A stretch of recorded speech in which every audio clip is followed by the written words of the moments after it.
very good.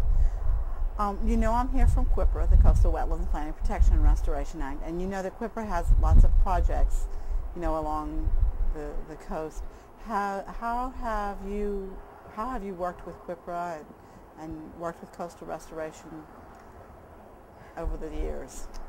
It's been a really tough battle trying to make sure that our communities are a part of the dialogue, to make sure that our communities' voices are heard when it comes to coastal restoration.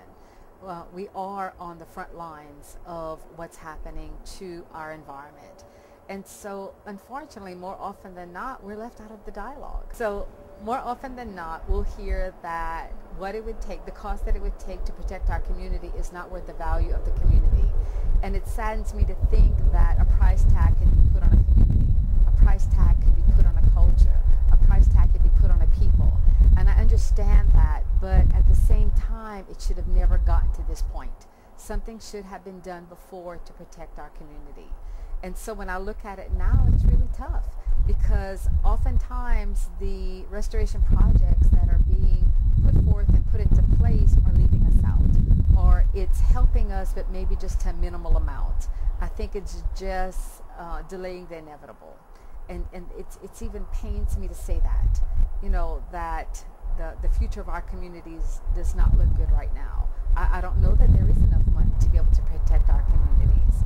And so we try our best to make our voices heard, to have our voices be heard. We try our best to make sure that when restoration projects or water control structures or levees are being built, that they understand the importance and that we do have a voice and that we're included as much as we can be. It's important that we save our native communities. That's right. Because they're the people who've been here the longest. They know things nobody else knows. That's right. And your communities have been very gracious about sharing information with the public, and we certainly appreciate that. If you could tell us a little bit about what the previous generations have done to protect wetlands and what you think your generation is doing, what you think your children's generation will have to do, sort of a generational perspective of what's been happening.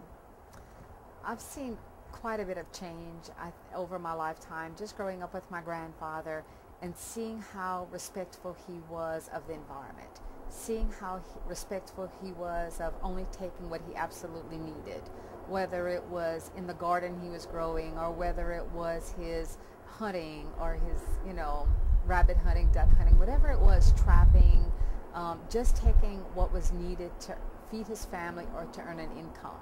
You know, I've witnessed that with my father growing up as well. If you looked at poverty guidelines, I grew up poor, but I would have never have identified myself as that because I grew up with a father who trawled for a living, and if he didn't catch a lot, my mom would put on a pot of beans and then we'd have fresh seafood to eat. And so I've grown up witnessing the respect that they've had for our environment, you know, and only taking what they absolutely need. And so that's the environment that I grew up in, and hopefully that's the environment that I see my children are growing up in, is understanding and appreciating what we have here and understanding the value of what it has. And I don't mean just monetary value, but I mean just the richness that it is in our culture and in our identity. And so that's hopefully what we're passing on to the next generation. And it's tough. You know, times change and people change and our younger generation changes as well. But we host leadership camps, we host a number of activities in which we really try to engage them in what's happening.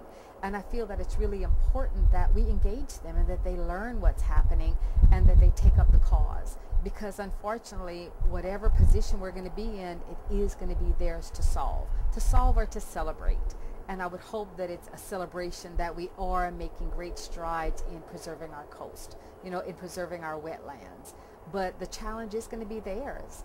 And so I encourage them as much as they can to get involved in the community, to share with them the knowledge that I've had, whether it's traditional knowledge or things that I've witnessed just over the last few years with hurricanes and oil spills and the impacts it's had. And so hopefully they're going to be equipped and prepared to be able to accept those challenges. I started school with the Civil Rights Act. First year Indian children were allowed into regular public school. And so I have a high school education. So I've led the tribe all those years with heart and passion, with some educational background, but just heart and passion for our community. But for our children, it's really important that they receive a strong educational background and have that heart and passion for their community, because that's what it's going to take to be able to address the issues that our communities are facing and if our communities are going to survive. And that's an interesting combination to be sure everybody has, the education and the heart to do those kinds of things. Tell us a little bit about what it was like during sort of the integration of schools and wetlands, and tell us a little bit about what that experience was like to be down here for all of that, and how that affects kind of what your lifestyle was like then. So I started school in the mid-60s. That was the first year Indian children were allowed into regular public school. It was quite a challenge. Prior to that, we had our own school, which was an Indian school called the Settlement School. You could go up to the 7th grade. So my father has but a 7th grade education. But my father is probably one of the most eloquent speakers and the brightest people I've ever met.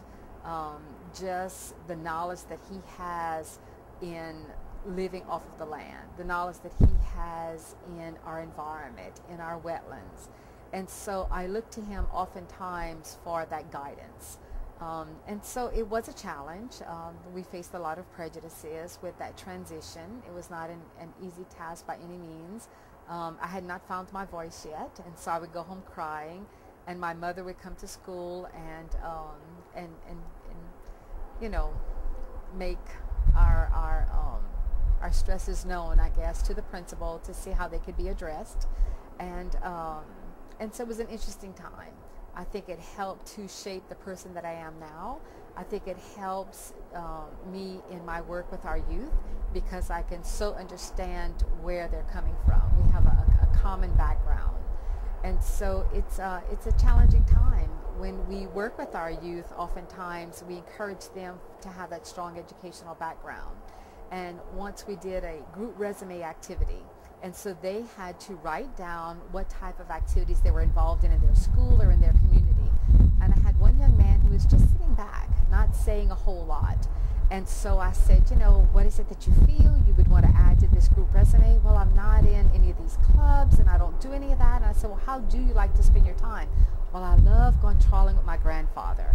And I said, and can you go trawling any time of the year? Oh, no, there's the May and August season. And what about nets? And what about turtle excluder devices? And what about all of these other things? And is it better with a full moon or a new moon? And he knew all of it.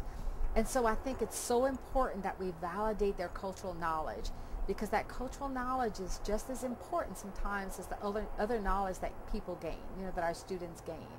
And so it's been interesting to see walking in these two worlds, you know, to see how we have this appreciation for the environment, to see how we have appreciation for the way we grew up, but at the same time to understand how times have changed, but yet we need to always reflect back on what our coast and our environment means to us. You've been an outstanding spokesperson for the Native American community. I think not just here in Louisiana, but in the nation.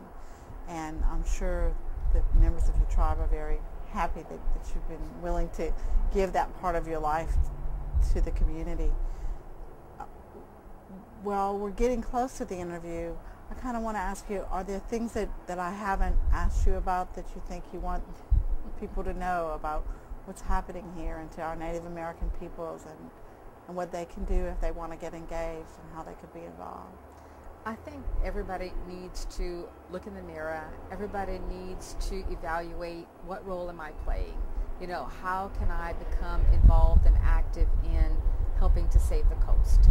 You know, what role can I play, whether it's a phone call to an elected official, whether it's education, if they're teachers or whatever it is, just to understand the plight that we're struggling against. Oftentimes we were just considered a hidden nation. Nobody really knew about the tribe or our people. But, we've been blessed in a sense by this curse we're bearing of the impacts of the environment on our community, the impacts of coastal land loss on our communities. And so now it's a call to action. Just don't let us be something you'll be reading about in the history books. Help us to make sure that we can maintain our cultural identity, that we can maintain our communities for as long as possible, so that way our children can grow up to enjoy the beauty that we grew up with. That's wonderful. I appreciate your time today, and if we can do things to help you, we want to be able to do that. Thank you.